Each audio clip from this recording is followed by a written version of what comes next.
Zoey, desperate to save her sick son, seeks help from her wealthy ex, Blaine. He initially offers to lend her money but changes his mind, suspecting her motives.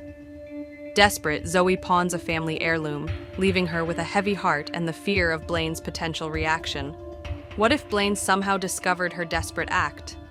Would he see it as an opportunity to further torment her, to twist the knife deeper into the wounds of their past? And more importantly, would this desperate gamble be enough to save Max, to ensure his recovery and a future filled with sunshine and laughter? Hey, Mr. Moretti. I have got something I need you to check out. Zoey took a deep breath and handed over the heart of the sea to the pawnshop owner, Mr. Moretti. Could you take a look and tell me what it's worth to you? Well, well. What do we have here? Moretti took a closer look at the treasure in his hand before giving Zoey a side-eye like he was smelling something fishy. Don't give me that suspicious look, Mr. Moretti. It's real. A friend gave it to me, and I can't afford to keep it. Seems like it's the real deal. Sorry about the doubt. I'll buy it. Great. So, what's it worth? Miss, you struck gold. How about $100,000? $100,000? Yep, and I'll even toss in an extra 10 grand. Then I don't want to sell it. I just need 50 grand for a medical emergency. Okay, here's the deal. 50 grand today, you return with $55,000 in a month, and you get your necklace back. Okay. One more thing, Mr. Moretti. Add a clause. If my necklace ain't here in a month, you owe me $100,000. Mr. Moretti raised an eyebrow. Insurance, huh? You drive a hard bargain, miss. Gotta make sure it comes home safe. Deal? Deal. Let's get that paperwork rolling. Great, Mr. Moretti, thank you. Thank you. Mr. Moretti got the papers ready quickly. Zoey hesitated when signing the contract, but she eventually did. Remember, don't sell it to anyone else this month. Got it? Got it. We're good. The moment Zoey exited, she touched her bare neck with a sense of emptiness. Little did she know her troubles were just getting started as Sofia and her friend Connie entered the same pawn shop. Connie, I don't get why you like places like this. Used stuff? It's about the hunt, Sofia. Finding rare treasures. These are antiques, not junk. My favorite customer is here. Oh, hi, Mr. Moretti. Do you have something new for me? Something antique? Moretti showed her some collectible items, but Connie wanted something unique. Sofia sat in the chair, flipping through an ancient book. Actually, I have something. One of a kind just came in.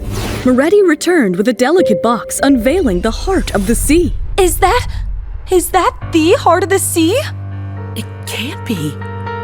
Are you out of your mind, Moretti? How can it be here? Who sold it to you?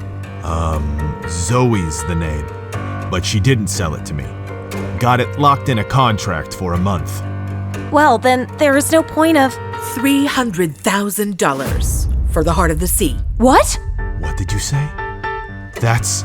Sofia, are you out of your mind? My mind is in the best shape ever, and your ears too, Mr. Moretti. I will pay $300,000 for this necklace. Do we have a deal?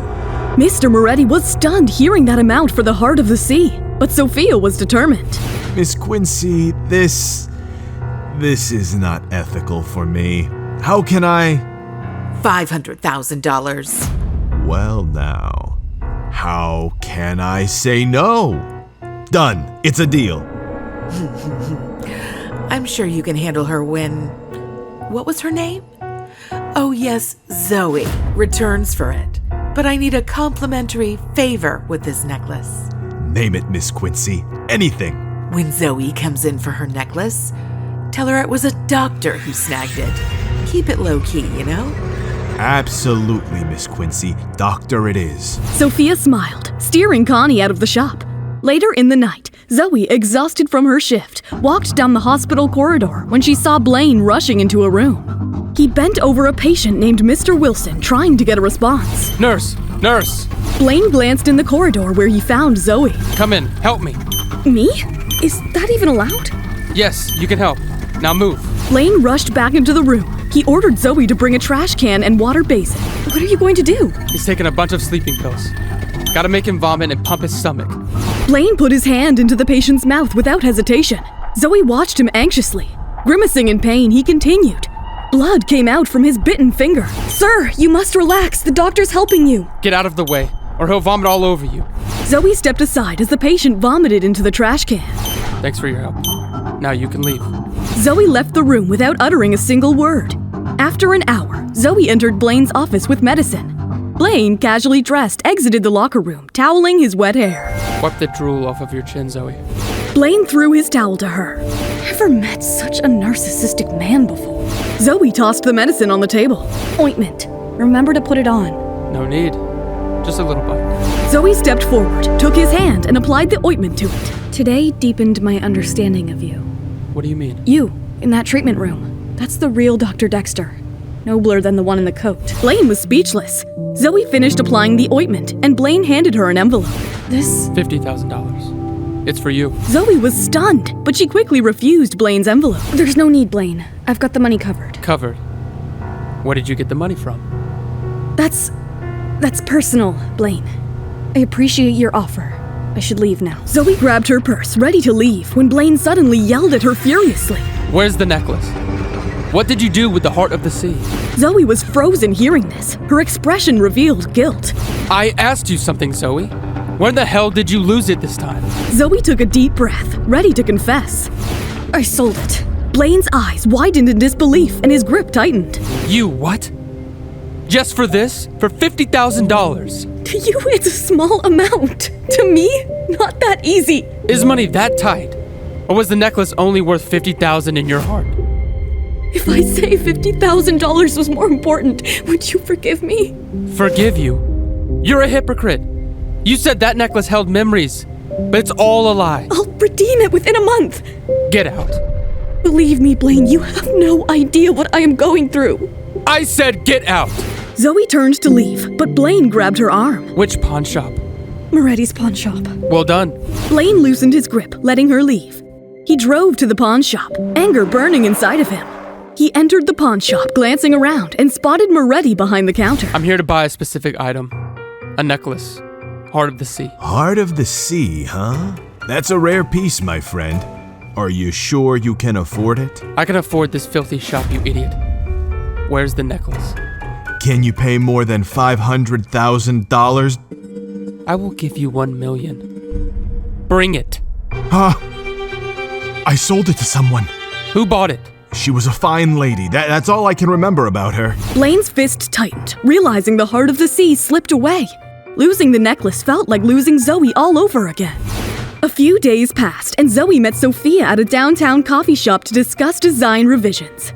Sofia praised Zoey's work, but the moment suddenly turned into a nightmare for her. Sofia, your necklace. Is it?